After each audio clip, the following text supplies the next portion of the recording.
अस्सलाम वालेकुम everyone, welcome back to my channel M Nawaz. मार्च 1940 के बीच संयुक्त बिहार के रामगढ़ में कांग्रेस की कार्य समिति की बैठक हुई थी। उसके 85 साल बाद पटना के सदाकत आश्रम में कांग्रेस की विस्तारित कार्य समिति की बैठक हुई है। दोनों बैठकों की तुलना नहीं की जा सकती, लेकिन कुछ संदर्भ ऐसे हैं जिन्हें अनदेखा भी नहीं किया जा सकता। दूसरे विश्व युद्ध के साय में रामगढ़ का अधिवेशन हुआ और जो प्रस्ताव पास हुआ उसका शीर्षक था इंडिया एंड वॉर क्राइसिस। प्रस्ताव पास हो जाने के बाद महात्मा गांधी ने सत्य को संबोधित किया और इस बात पर जोर दिया कि किसी आंदोलन के शुरू करने से पहले क्या क्या तैयारी की जानी चाहिए।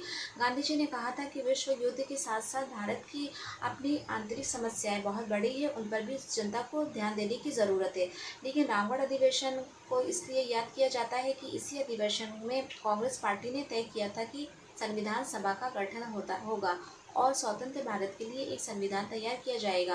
रामगढ़ अधिवेशन के समय मौलाना अब्दुल कलाम आज़ाद कांग्रेस के अध्यक्ष थे और इस समय मल्लिकार्जुन खड़गे हैं। संयोग देखिए कि 85 साल बाद जब पटना के सदाकत आश्रम में कांग्रेस की कार्य समिति की बैठक होती है तो उसके प्रस्ताव की शुरुआत संविधान पर हमले की चुनौती से होती है, जिसमें लिखा है कि कांग्रेस कार्य समिति का मानना है कि संविधान और गणतंत्र पर बीजेपी आरएसएस के निष्ठुर हमले बगैर रुकावट के लगातार जारी है। स्वतंत्रता, समानता और न्याय आदि हमारे लोकतंत्र के बुनियादी सिद्धांतों को ईंट दर ईंट ध्वस्त किया जा रहा है कि हम लोकतंत्र की जननी बिहार में अपनी एक्सटेंडेड CWC की मीटिंग आयोजित करके इस देश के लोकतंत्र और संविधान को बचाए रखने के अपनी प्रतिज्ञा को पुनः दोहरा रहे हैं। ठीक 85 साल बाद रामगढ़ AICC सेशन में पहली बार संविधान सभा का प्रस्ताव आया था। महात्मा गांधी जी, पंडित नेहरू जी, सरदार पटेल जी, डॉक्टर अंबेडकर एवं संविधान सभा के सदस्यों ने मिलकर देश के नागरिकों को एक व्यक्ति एक वोट का अधिकार दिया। लोकतंत्र का आधार है निष्पक्ष और पारदर्शी चुनाव, परंतु आज चुनाव आयोग की निष्पक्षता और पारदर्शिता पर ही भयंकर सवाल उठ रहे हैं। रामगढ़ अधिवेशन में उस समय के कांग्रेस अध्यक्ष मौलाना अब्दुल कलाम आज़ाद का भाषण देख रहा था। उस भाषण में भी धर्म के आधार पर पहचान और नफरत की राजनीति का जवाब दे रहे हैं और इस बार कैसे दिया गया दोनों देखना चाहिए। उस समय के कांग्रेस अध्यक्ष आज़ाद ने अपने भाषण में क्या कहा कि मुझे गर्व है कि मैं भारतीय हूँ, मैं उस आदर्श का हिस्सा हूँ जिसे भारतीय राष्ट्रवाद कहते हैं। मैं इस बुनियाद का अहम हिस्सा हूँ और मेरे बिना भारत का भाव ढांचा अधूरा है। मैं भी वह अनिवार्य तत्व हूँ जिससे भारत बनता है। मैं कभी अब्दुल कलाम आज़ाद ने कहा था, मैं भारत का हिस्सा हूँ, बिना एकता की बुनियाद अधूरी है। याद रखिए, ये जो आरएसएस के लोग हैं ये तिरंगा को सलूट नहीं करते थे, ये नहीं करते थे। अभी खड़े हो जाते हैं ऐसे, मगर दिल अंदर दूसरा करता है। ये आप लोग सब कांग्रेस पार्टी के शेर और शेरनियां हो और शेर और शेरनी किसी से नहीं डरते हैं।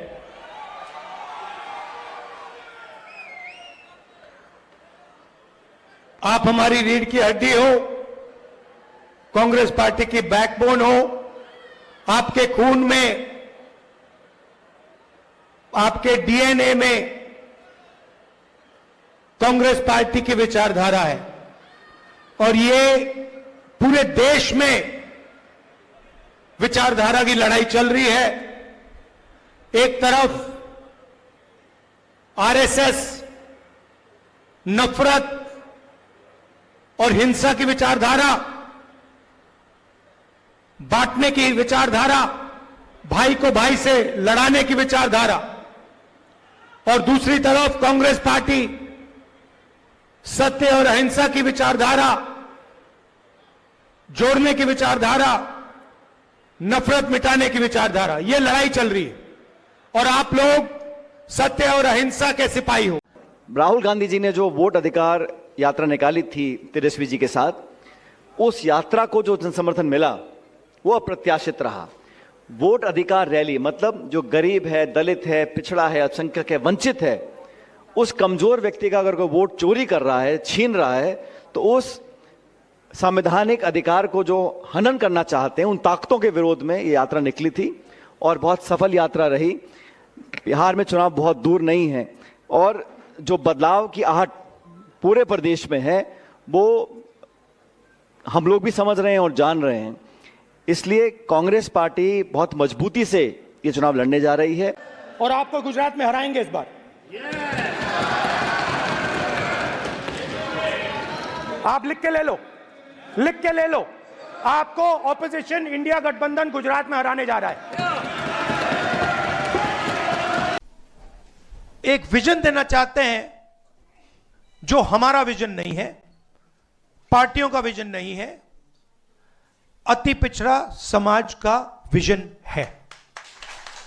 और ये जो हमारे पॉइंट्स हैं, 10 पॉइंट्स हैं, ईबीसी एट्रोसिटी प्रिवेंशन एक्ट,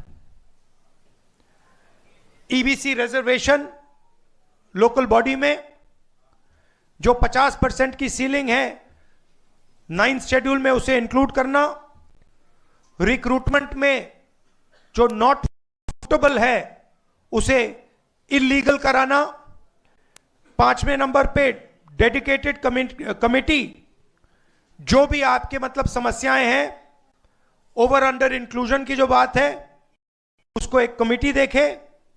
जिनके पास जमीन नहीं है, इसको आप अच्छी तरह सुनिए, जो लैंडलेस लोग हैं, SC, ST, EBC, OBC community के जो भी लैंडलेस हैं बिहार में, उनको 3 डेसिमल रेजिडेंशियल जमीन अर्बन एरियाज में देने का काम, ऐतिहासिक काम है ये। आधी सीटें यूपीए के अंदर जो आरटी के लिए हैं वो EBC, ST, ST, OBC के लिए रिजर्व्ड होंगी। ये अगला सुनिए,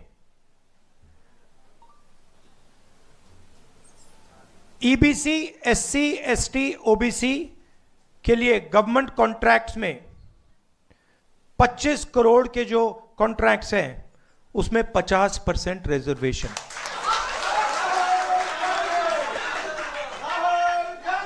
आर्टिकल 15 रिजर्वेशन इन एडमिशन प्राइवेट एजुकेशनल इंस्टीट्यूशंस में हम यहां इंप्लीमेंट करेंगे। और एक रिजर्वेशन रेगुलेटरी अथॉरिटी जो रिजर्वेशन को देखेगी और इंप्लीमेंट करेगी। अब ये जो 10 पॉइंट्स हैं, ये आप लोगों से पूछकर, आप लोगों से पूछ के, आपके नेताओं से पूछ के, ईबीसी वर्ग के लोगों से पूछ के, महिलाओं से, स्टूडेंट से, इन सब से पूछकर हमने ये डेवलप किया है। ये हम इसको इंप्लीमेंट करेंगे।